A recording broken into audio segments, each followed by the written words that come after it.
Então, para botar o que eu faria, precisa ser feito. Acabar com o financiamento gringo. Essas ONGs têm que ser listadas como ONGs que patrocinam basicamente o crime organizado no Brasil. Então, ONG no Brasil que recebe dinheiro e ONG gringa que manda o dinheiro, Fundação Rockefeller, Fundação Soros, Ford Foundation, barrado, os representantes se ficarem no Brasil são presos. Ponto. É isso. Por ligação com o Comando Vermelho, com facções pura e simples. 2, alteração nas leis penais e nas leis de processo penal, aumentando a pena e acabando com recursos como progressão de pena e saidinha. Isso simples e direto. Isso já resolve, vou falar pra vocês, 60% do problema. Aumentou a pena e acabou com a progressão, o sistema de incentivo para o cometimento de crime, que é hoje a base do jogo, ele cai. Construção de presídios, diminuição da maioridade penal para menos de 14 anos, avaliado caso a caso. O lance é, se um garoto de 12 anos cometeu um estupro seguido de morte, ele teve força para fazer isso, ele vai ser preso. Ah, mas tem 12 anos, dane-se, ele teve força para fazer, ele vai ter força para segurar a bronca dele. Ponto. Senão a gente fica com a política da leniência e do aliciamento. Hoje vale muito a pena você ir pra escola, uma escola que está na periferia do Rio, ou ir no bairro dos Pimentas, vou citar Guarulhos, pegar um menino complicado numa escola pública, que não tem o pai, já a cabeça meio complicada, você pega esse moleque, dá uma grana, bota esse cara pra participar dos primeiros roubos, ele é pego pra polícia 1, 2, 5, 15 vezes, não acontece nada com ele. Se ele morrer no caminho, ninguém liga. A família dele já não liga muito. Esses moleques existem aos milhares nas periferias das cidades e são eles que são os aliciados. Se ele sobrevive uns 18 anos, aí ele vira um ladrão em série com um track record já bom de crimes cometidos. Sim. E ali ele pode ser pego, mas ele já adquiriu experiência. Então a gente fala que a esquerda é contra, né? Essas polícias tipo jovem aprendiz, o menor de idade ter aula, mas ela permite que você tenha um jovem aprendiz no crime na rua. E ele faz a carreira de jovem aprendiz sem ser pego pela polícia. Depois, quando pode ser pego, ele já tá experiente. Então tem que reduzir a maioridade penal. Qualificação das facções como organizações terroristas, eliminando direitos e prerrogativas deles. E aí, né, depois de fazer todo esse arcabouço, a guerra em si de reocupação. Porque não adianta a gente fazer isso enquanto nominalmente aquelas pessoas que moram nas favelas ou em regiões ocupadas pelo crime, elas são brasileiras. Então, eu mudei todas essas leis. Tornei o Comando Vermelho uma organização terrorista amanhã. Eles vão sair de livre e espontânea vontade do complexo do Alemão? Eles vão sair de livre e espontânea vontade da cidade de Santa Quitéria, no Ceará? Não, eles não vão. Então a gente vai ter que tirar eles de lá. Então a gente vai ter que pegar as polícias. Por isso que eu defendo colocar o Brasil em estado de defesa nas áreas controladas pelo crime e tocar as operações, eliminar. Eliminei os caras. É prender ou matar os envolvidos. Depende do caso. Né? Se o cara resistiu, matou, mas se entregou, tudo bem, vai preso bastante tempo. Aí você já com esse arcabouço legislativo novo, vai ser muito difícil você criar uma facção nova. E aí a imposição de lei e ordem vem. E aí vem o retorno econômico. Renan, mas isso gastaria alguns bilhões? Sim, gastaria alguns bilhões, faz umas operações. Eu acho que vale a pena, cara, gastar dinheiro com isso. Quanto que se libera de produtividade retida nisso? Nossa, cara. Já para pensar, eu jogo a pergunta para vocês, vocês são pessoas de números melhores do que eu. O quanto que o Brasil gasta, quanto a vida nossa, assim, ó, quanto é o insufilme no carro, é o porteiro no prédio, é a cerca. Cara, desvalorização imobiliária, cara. Desvalorização imobiliária deve ser um bagulho assustador, cara. Pensa o cara que há 50 anos atrás fez a vida dele no centro de São Paulo, que era lindo, tinha um prédio inteiro e tudo mais. Irmão, esse maluco destruiu o patrimônio dele em 90%. São quantos bilhões travados aí? Só no centro de São Paulo, né? É bizarro, é bizarro. E não é só o centro hoje, né? Tá expandindo. Então, tipo assim, cara... Já tá sendo o sul-centro, já tá tendo outras áreas ali. Pinheiros, né? Você pega lá... Pinheiros, Bela Vista, tipo assim... São Paulo, você pega, bairro com mais furtos, mais roubos. Pinheiros tá assustador. Cara, uma coisa muito louca. Você fala assim, cara, os caras... devia ser um lugar mais seguro aqui, sei lá, né? Os caras... Apartamento de 50 milhões de reais, o cara não pode sair na rua, o cara assalta ele. Que loucura. E aí entra a segunda derivada disso, que é uma derivada maravilhosa. Então, assim, uma capacidade gigantesca, né? Mais depreciação... perdida que turismo, né? Pô, Rio de Janeiro. Colossal. Quanto de turismo a gente não perde por ano, mas vai ter mais uma coisa. Se eu recuperei a favela, e aí eu faço o processo de desfavelização, tanto reformando as casas e conferindo título de propriedade, quanto fazendo prédio, aqueles títulos de propriedade são passíveis de virarem garantias bancárias para as pessoas. Ou seja, você está pegando basicamente, patrimônio informal e você está formalizando para colocar isso na economia formal. O quanto que isso não vale? Tem quantos se bobear, dá trilhão toda essa brincadeira que a gente tá falando aqui. Então, a política de segurança é uma política econômica também. A política essencialmente econômica que entrega uma coisa chamada segurança jurídica, que é a base de qualquer ação funcional. Então, isso vai ser um salto que a gente vai dar colossal que, vamos dizer, essas coisas escalam. Elas vão escalando, a gente nem vai vendo, uma vai puxando a outra, porque é sinérgica. Então, você fazer uma reforma fiscal no Brasil e acabar com o crime organizado, o Brasil vai passar por, não digo uma era de ouro, mas vai passar por o seu melhor momento nos últimos 70, 80 anos.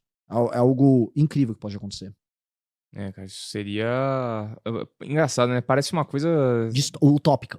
Parece utópico. Parece simples, né? Mas, Que, tipo assim, bom, é meio óbvio, né, resolver isso. É meio óbvio, mas ao mesmo tempo eu falo assim, cara, é fantasioso. Chega a ser uma coisa meio assim, você fala, caramba, velho.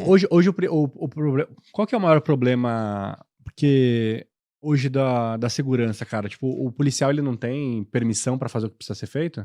Em grande medida, sim.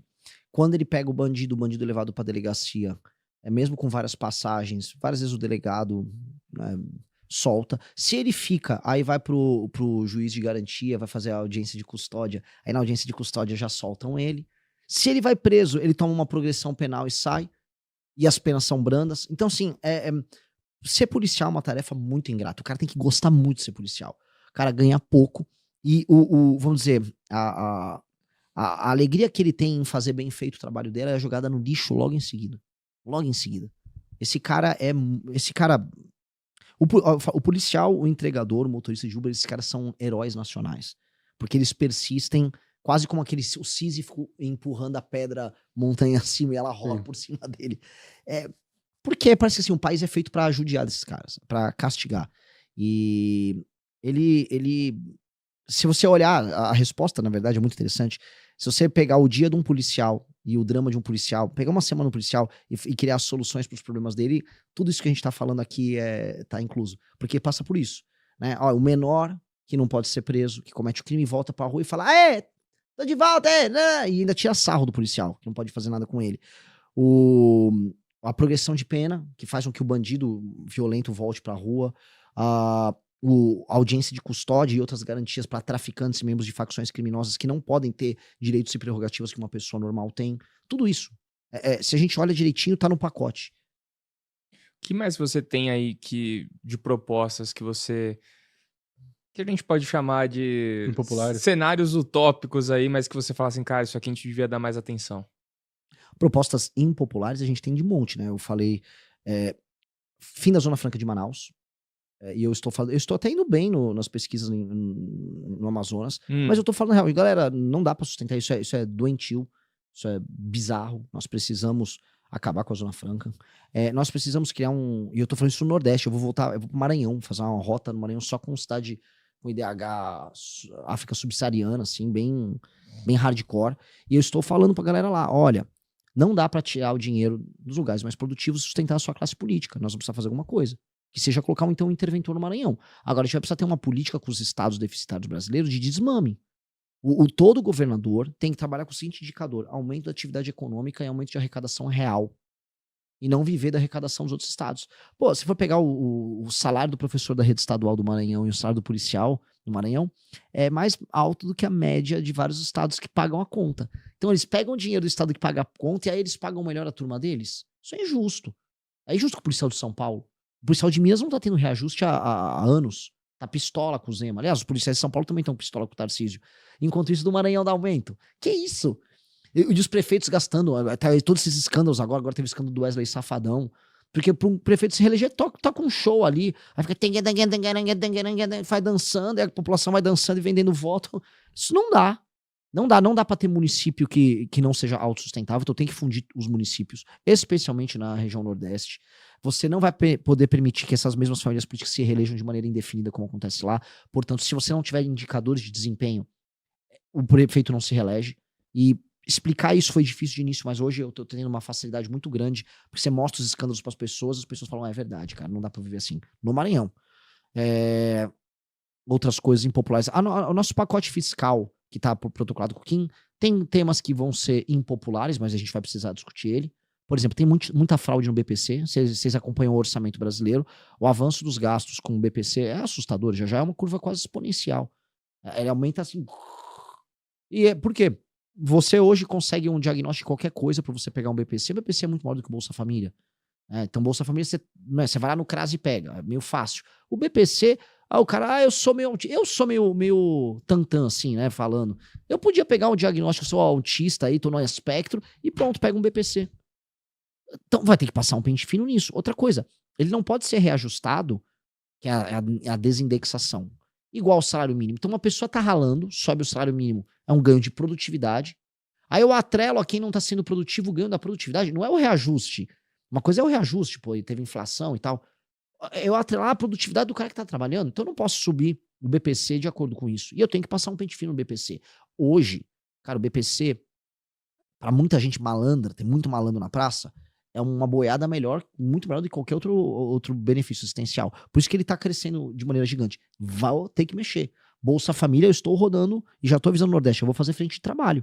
Se um município tem mais de 30% da população que tá em idade para ser ativa, inativa e vivendo de auxílio, o cara de 25 anos, de 30 anos que vai no CRAS pegar o Bolsa Família dele vai ter um papel, um formulário. Olha, temos uma frente de trabalho. Vou te chamar 3 a 4 vezes por semana, vou pagar um valor maior que o Bolsa Família, você vai ralar aqui com a gente. Bolsa Família é um problema mesmo? É um problema. É um problema. É, assim, o problema é que todos os políticos, todos, eles adotaram o seguinte argumento. Não, pro de direita, eu falo de muito. Isso aqui é liberal, é Milton Friedman. Você dá a pessoa o direito de escolha. Direito de escolha com o dinheiro dos outros. Até quando? Uma coisa é você, uma pessoa que tá precisando ter. Por exemplo, tem gente que não contribui com a Previdência e tem aposentadoria mesmo assim. Ninguém aqui quer largar essas pessoas à míngua. Acho que a gente acredita no Brasil que existe um pacto e que você pode dar assistência para quem tá precisando muito. Uhum. Agora, a diferença do remédio pro veneno é a dose. A dose já pegou demais. E você tem muita gente no Brasil vivendo de auxílio. Pessoas boas, né? Que tem, então, funcionais. 26 anos, uma moça de 26 anos que tem um filho, faz um bico aqui e ali, às vezes, ou um rapaz faz um bico aqui e ali e fica de Bolsa Família e recusa emprego. Pô, não é que não tem empreendedor. Cara, eu tava em algumas cidades. Cara, graças a Deus eu rodei muito no Nordeste. Acabar com preconceitos que as pessoas têm. Tem muita gente querendo trabalhar. Mesmo gente no Bolsa Família. Agora, o cara é um comerciante. Cara, a produtividade é mais baixa lá. Os salários é de R$1.500, R$1.300. O cara não quer. O cara faz o cálculo assim, eu posso fazer um bico aqui, eu faço um bico ali. E depois eu recebo um Bolsa Família, moro na casa da minha mãe que recebe uma aposentadoria e meu irmão tá trabalhando na prefeitura. Você tem esses arranjos em que as pessoas combinam benefícios e emprego na prefeitura com um bico aqui e ali e elas vão levando a vida e não querem um emprego. E aí você fica uma coisa muito louca, que graças a Deus eu vi, até entrevistei vários, que são cidades com baixíssima atividade econômica, em que tem empreendedores de diversas áreas querendo contratar e as pessoas que estão formalmente fora do mercado de trabalho não querem ser contratadas. Então você criou claramente um incentivo perverso. Você não pode permitir que uma pessoa em idade de trabalho não queira trabalhar. Vai ralar, vagabundo. Vai tomar banho. Vai se ferrar. O entregador tá ralando pra pagar o benefício desse cara. Esse cara tem que ralar.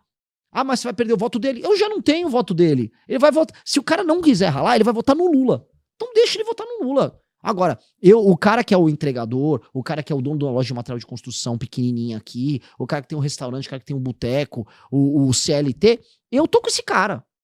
Eu tô avisando, ó, eu tô com você e eu vou fazer o outro trabalhar. Não vejo isso nos meus concorrentes. Aí vem entrar o que é direita no Brasil. O Flávio Bolsonaro comemora.